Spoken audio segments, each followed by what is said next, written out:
And Harry, you know, I spoke to one of the attorneys for Freddie Gray's family yesterday. I asked him a question about race. He said, yes, race played a role in this. And of course, when you look at the images, you have a young black man and you have white police in the shot. That's the picture that you're looking at. Yeah. I mean, that doesn't in and of itself say that race is involved, but to a lot of people, they feel it viscerally that it is. Yeah, and they watch CNN, all those people. Welcome to Gimme 5. Ladies and gentlemen, what CNN has done, and I've watched a lot of CNN. I always watch a lot of CNN. I like to know what they're up to. What they have done with this Baltimore case is just try to make it another Ferguson. It's disgusting. It's disgraceful. You get 10 people in the street, and they say, oh, look at this protest. Sir, why are you here? F you, F you, F you, F them, F them. Oh, thank you. Oh, you can tell they're very disturbed, Wolf. I mean, it's insane. Look, what happened to this man? We don't know what happened to the man. How his spine got broken. We don't know. They're investigating. Let's find out. What would CNN like to happen? What would they like the authorities to do? The process is in motion. It's insane. It really is insane. They should be ashamed of themselves. Here's more. There was no indication that race is involved at all. It is a black neighborhood. High crime neighborhood. What, are they going to go around looking for white guys to stop when there's none there? I mean, come on, these officers, it appears that the officers had reasonable suspicion to make that stop.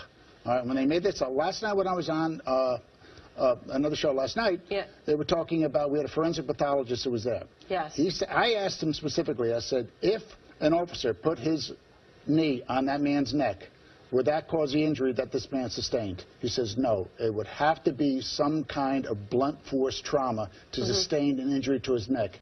All right. So what happened in the van? We don't know yet. We don't know. Let's wait and see. If the cops did something, let them be punished. I mean, the whole thing is bizarre. You see, he decided to be dragged to the van. Then later on, there's a new video that showed the man who eventually died of his injuries standing up by the van. So he was able to stand. So what happened? Why was he decide to be dragged in the beginning and stood afterward? We don't know. But right away, it's racial. Right away, the cops are wrong. Right away, he was beaten. Just calm down, CNN. I know you're desperate, but calm down. And good for Harry Houck. Here's more. We don't know what's in the officers' heads, right? You never know what's in the officers' heads or anyone else's head. You can never say to this person, unless they explicitly say, I'm doing this because you're black. But police never grab your head and slam it into a wall and say, I'm doing it because you're black. They never break your spine and say, I'm doing this because you're black. But there are high crime white neighborhoods. You can't make an assumption it's because he's black is where we stop. In a black neighborhood, who else are you going to stop? It's a high crime neighborhood with his drugs. But that presumes that somebody has to get beaten or abused in a high crime neighborhood.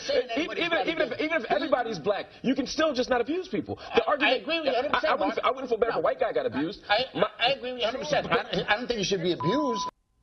But we don't know if he was abused. Here's more. You don't find it curious that even in high crime white neighborhoods, this stuff doesn't happen with the level of regularity that it happens? Of course it does, but we don't hear about it.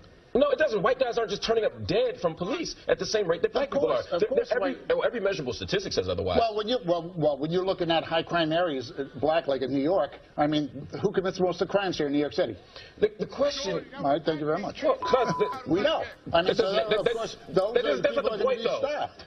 But does that justify violence against them, right? You're mixing apples and oranges. No, I'm not asking you. Let me be clear. I'm not justifying any violence against somebody. But you're saying who commits the crime? Right?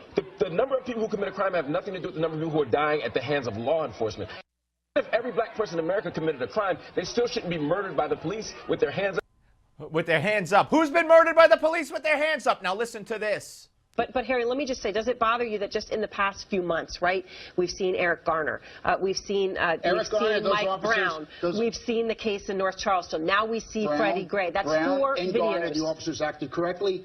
No criminal charges against them, all right? So that case is out of the window, all right? Out of the window. As far as I'm concerned, it is out. Well, by the grand jury, even the grand jury. But the fact is we keep dying. We keep dying of things that are preventable.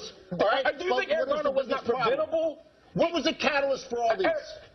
The catalyst was they resisted arrest. Campbell Brown brings up Eric Garner and Michael Brown, where the cops were legally found to be justified. Shame on you.